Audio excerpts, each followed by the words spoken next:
Assalamualaikum warahmatullahi wabarakatuh dan salam sejahtera. Jadi untuk video kali ini kita akan pergi kepada tajuk kimia tingkatan 4 untuk tajuk jirim dan struktur atom. Okey. Dan kita akan cuba jawab soalan trial Johor 2021. Okey. Jadi untuk soalan ini dia kata rajah 2 menunjukkan graf suhu melawan masa bagi penyejukan asetamida. Okey, dalam satu eksperimen. So ini adalah grafnya lah. Okey, dibagi. So untuk soalan A disuruh nyatakan apakah yang dimaksudkan. Okey, apakah yang dimaksudkan dengan takat beku. Jadi bila disuruh nyatakan maksud ataupun nyatakan definisi, akan ada beberapa keyword yang penting yang perlu kita mention dalam struktur ayat kita. Barulah kita akan dapat markah. Okey, jadi in this case bila ditanya takat beku, bila ditanya takat beku, di antara keyword yang perlu kita letakkan, pertama sekali kita katakan bahawa suhu di mana cecair berubah menjadi pepejal. Ini untuk takat beku. Cecair berubah menjadi pepejal, ini keyword yang pertama pada tekanan tertentu. Pada tekanan tertentu ataupun pada suhu yang tertentu lah sebenarnya. Jadi ini adalah keyword yang kedua. Okey, jadi ada sahaja 2 keyword ini, awak akan dapat satu markah. Ini kalau takat beku.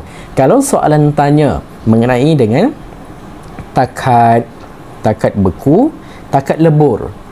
Takat lebur. Kalau takat lebur, kita katakan bahawa suhu di mana pepejal berubah menjadi cecair. Itu kalau takat lebur pula. Kalau ditanya takat didih akan jadi suhu di mana cecair berubah menjadi gas. Pada apa? Pada tekanan tertentu. So ada 2 keyword tu kena penting. Okey. So untuk takat ni dia ada 3 Dia ada 3. Ini yang pertama takat beku. Yang kedua dan yang ketiga. Yang kedua kebiasaannya dia akan tanya takat didih. Dan yang ketiga dia akan tanya mengenai dengan takat lebur. So awak kena tahulah, beku tu macam mana, didih tu macam mana, lebur tu macam mana. Sebab keyword-keyword itu akan memainkan peranan yang besar. Walaupun sekecil-kecil perkara yang ini awak nak jawab maksud sekalipun, definisi sekalipun. So awak kena fahamlah dekat situ. Kemudian yang seterusnya untuk soalan B. Soalan B disuruh nyatakan takat beku bagi asetamida dalam eksperimen ini. Jadi nak tentukan takat beku dalam eksperimen, kita kena refer kepada apa? Kita kena refer kepada graf. Kita kena refer kepada graf. Di mana kita kena tengok pada part ni part yang dia menenggak macam ni. Sekejap kita buat garis sekejap. Kita kena refer kat ni. Kenapa kena refer kat situ? Sebab awak kena tahu RS ni adalah fasa di mana dia akan menjadi apa? Dia akan menjadi pepejal. Fasa RS ni lah yang dia akan berubah menjadi pepejal. So pada bahagian dia nak bertukar jadi pepejal ni, pada fasa dia nak beku ni, awak tengok suhu dia berapa kat sini? 80. So 80 degree Celsius lah adalah dia punya takat beku. So 80 degree Celsius.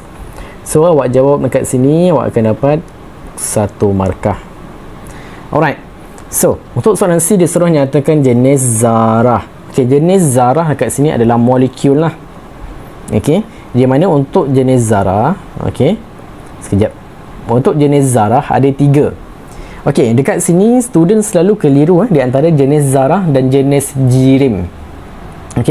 Sebab soalan ni kadang dia familiar dengan suruh nyatakan jenis zarah, nyatakan jenis jirim, dan terkadang student akan keliru.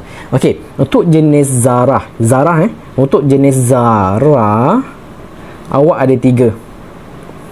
Untuk jenis zarah awak ada 3. Yang pertama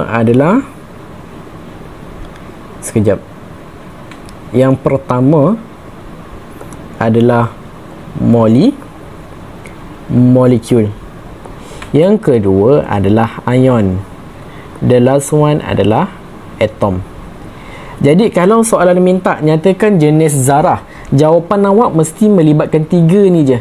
Okey, jawapan awak mesti melibatkan 3 ni je. Molekul, ion ataupun atom.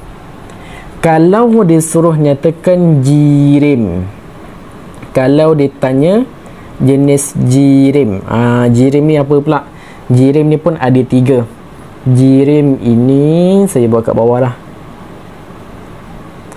Okey, jirim ni pun ada 3. Jirim ni apa? Jirim ni barulah kita katakan pepejal,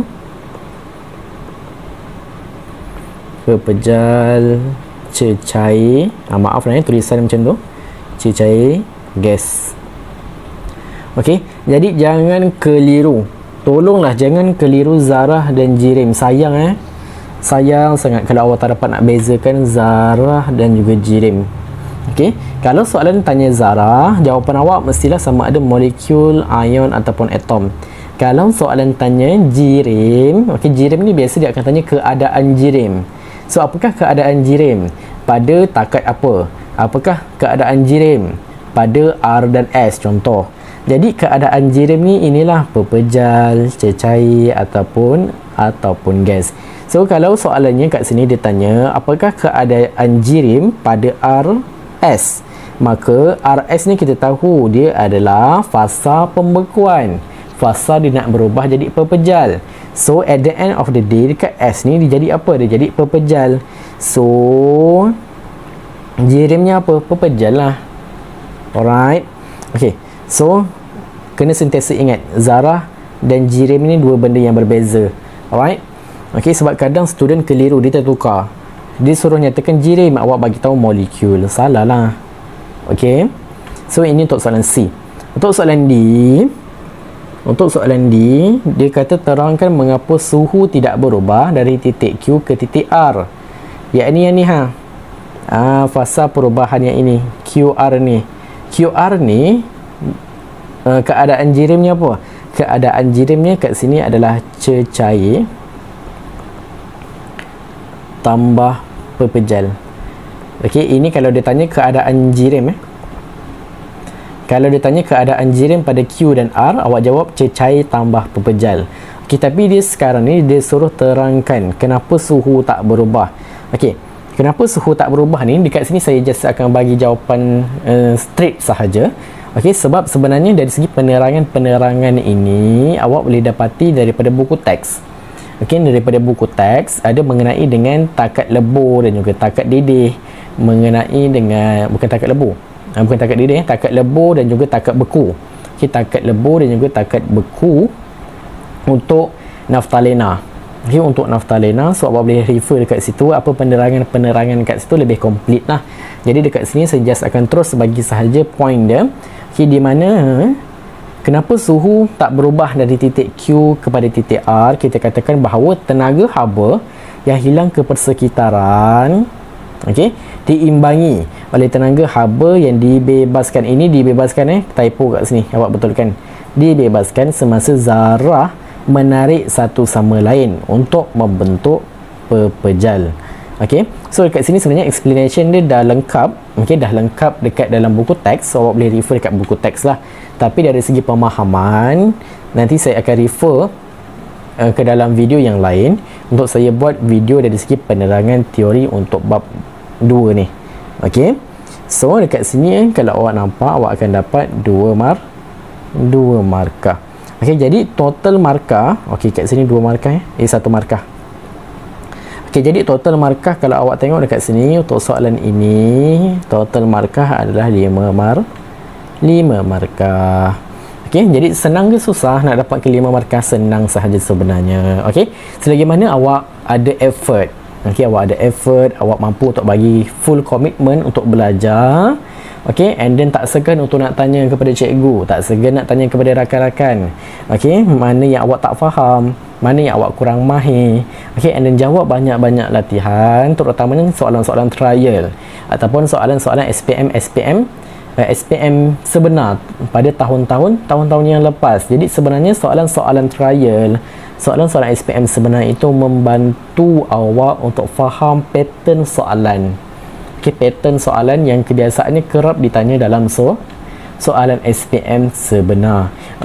Dan sebenarnya walaupun awak silibus KSSM, walaupun silibus awak KSSM dan SPM barulah dijalankan sekali sahaja untuk KSSM, tapi awak masih lagi boleh refer soalan SPM sebenar pada tahun 2020, 2019, 2018. Sebab kalau ikutkan KBSM dan juga KSSM tak banyak perubahan. Dari segi soalan-soalan apa semua tak banyak perubahan. Jadi awak masih lagi boleh refer soalan-soalan KBSM, tak ada masalah. Cuma ni just ada penambahan sedikit lah. Ada penambahan sedikit, tapi awak jangan risau, awak masih lagi boleh refer soalan-soalan KBSM. Supaya awak dapatkan lagi pemahaman, fahamkan lagi pattern-pattern soalan. So, saya rasa setakat ini sahaja video kita untuk kali ini. So, kita akan jumpa pada video yang akan datang untuk soalan-soalan yang lain pula.